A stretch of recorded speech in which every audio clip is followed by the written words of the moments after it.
બનાસકાંઠા જિલ્લામાં દાંતીવાડા ખાતે મંત્રી શ્રી પ્રવીણભાઈ માળી દ્વારા જવાનો સાથે દીપોત્સવની ઉજવણી। રાજ્યના વન અને પર્યાવરણ મંત્રી શ્રી પ્રવીણભાઈ માળીએ સરહદના સંત્રી એવા બીએસએફ જવાનો સાથે દિવાળીની ઉજવણી કરી હતી। મંત્રીશ્રીએ દાંતીવાડા સ્થિત બીએસએફ હેડક્વાર્ટર ખાતે પહોંચી અને જવાનોને દિવાળીના પાવન પર્વની હાર્દિક શુભેચ્છાઓ પાઠવી હતી તથા તેમની સાથે દીપોત્સવની ખુશીઓ વહેંચતા ફટાકડા ફોડીને ઉજવણી કરી હતી। મંત્રીશ્રી અને મહાનુભાવોએ દાંતીવાડા ખાતે વૃક્ષારોપણ કર્યું હતું। Bureau report Ramjibhai Raigor, bureau chief, Banaskantha Patan.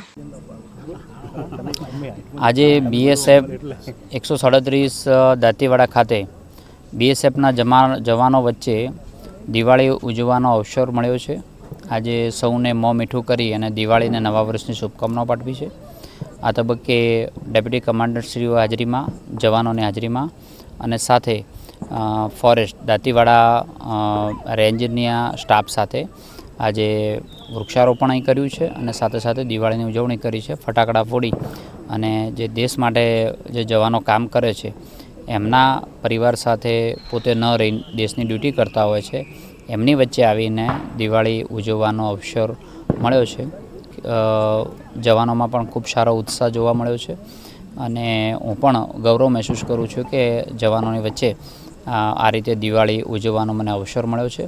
સાથે હું ફરી એકવાર ગુજરાતના સૌ નાગરિકોને દિવાળીની અને નવા વર્ષની શુભકામનાઓ પાઠવું છું। ધન્યવાદ।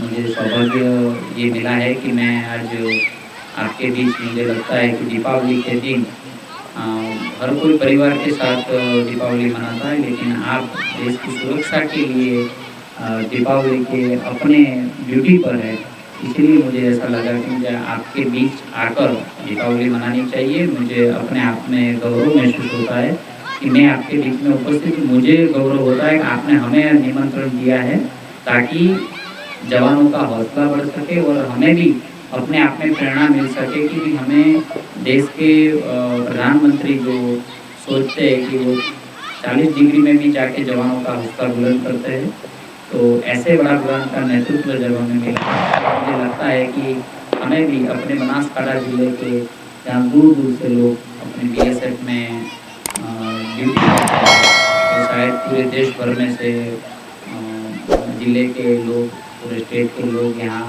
ड्यूटी करते हैं, तो तब शायद गुजरात फॉरेस्ट डिपार्टमेंट भी यहाँ पर लेना है।